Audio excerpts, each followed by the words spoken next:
Hi, it's me friends. എല്ലാവർക്കും black WT ചാനലിൻ്റെ പുതിയൊരു വീഡിയോയിലേക്ക് സ്വാഗതം. എന്തുണ്ട് വിശേഷങ്ങൾ? എല്ലാവർക്കും സുഖമല്ലേ? എല്ലാവരും ഹാപ്പിയല്ലേ? ഹാപ്പി ആയിട്ടിരിക്കുക. Anything happy life was to go on always പോസിറ്റീവായി. അപ്പോൾ നമ്മളിന്ന് നോക്കുന്നത് വർക്കല സ്പെഷ്യാലിറ്റീസ്, വർക്കലയുടെ പ്രത്യേകതകൾ. അപ്പോൾ അതിനെക്കുറിച്ചാണ് നമ്മളിന്ന് നോക്കുന്നത്.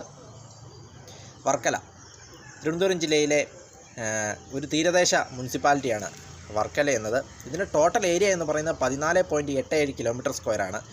ഇവിടുത്തെ ജനസംഖ്യ എന്ന് പറയുന്നത് 40,048 ഇവിടുത്തെ ജനസംഖ്യ എന്ന് പറയുന്നത്. തെക്കൻ കേരളത്തിൽ അറബിക്കടലിനോട് ചേർന്ന് പാറക്കെട്ടുകളാൽ കാണപ്പെടുന്ന പ്രദേശമാണ് വർക്കല എന്നത്.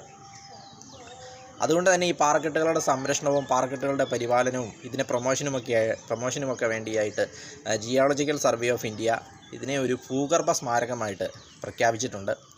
അതോടൊപ്പം 2000 വർഷത്തിലധികം പഴക്കമുള്ള ജനാർദ്ദന സ്വാമി ക്ഷേത്രമാണ് മറ്റൊരു പ്രത്യേകത എന്നത്. ഈ ജനാർദ്ദന സ്വാമി ക്ഷേത്രത്തിലൊരു മണിയുണ്ട്. അത് പണ്ടുകാലത്ത് ഡച്ച് കപ്പലിൻ്റെ ക്യാപ്റ്റൻ സംഭാവന നൽകിയതാണ് ഈ മണിയെന്ന് പറയുന്നത്. ആ ഡച്ച് കപ്പലാവട്ടെ വർക്കലയിൽ മുങ്ങുകയുണ്ടായി. അതിൻ്റെ അവശിഷ്ടങ്ങളൊക്കെ ഈയിടയ്ക്ക് കണ്ടെത്തി. അതും മറ്റൊരു പ്രത്യേകതയാണെന്ന് പറയാം. അതോടൊപ്പം ശ്രീനാരായണഗുരു സ്ഥാപിച്ച ശിവഗിരി മഠമാണ് ഇവിടുത്തെ മറ്റൊരു പ്രത്യേകത എന്ന് പറയുന്നത്. അതോടൊപ്പം വർക്കലയ്ക്ക് ഈ പേര് വരുവാനായിട്ടുള്ള കാരണമെന്ന് പറയുന്നത്, അല്ലെങ്കിൽ അതിന് പിന്നിൽ ഹിന്ദു പുരാണം അനുസരിച്ചൊരു ഐതിഹ്യമുണ്ട്. അതിപ്രകാരമാണ്. അതായത് ഒരു കൂട്ടം തീർത്ഥാടകർ നാരദ മഹർഷിയെ ചെന്ന് കാണുകയും തങ്ങൾ പാപം ചെയ്തിട്ടുണ്ടെന്ന് പറയുകയും ചെയ്തപ്പോൾ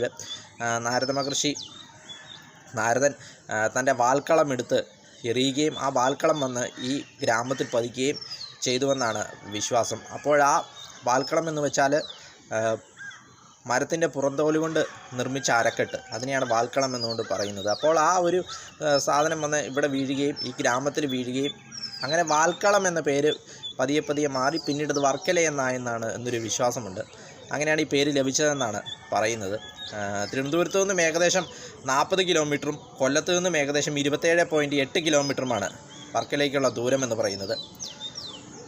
അതിമനോഹരമായ ബീച്ചും മനോഹരമായ കടലും അതൊക്കെ കൊണ്ട് തന്നെ വർക്കല ടൂറിസ്റ്റുകളെ വളരെയധികം ആകർഷിക്കുന്ന ഒരു സ്ഥലമാണ്. ഈ ജനാർദ്ദന സ്വാമി ക്ഷേത്രം സ്ഥിതി ചെയ്യുന്നത് കൊണ്ട് തന്നെ ദക്ഷിണകാശി എന്ന പേരിലും ഈ വർക്കല അറിയപ്പെടുന്നുണ്ട്. ദക്ഷിണകാശി, ദക്ഷിണ ബനാറസ് എന്ന പേരിലും വർക്കല അറിയപ്പെടുന്നു.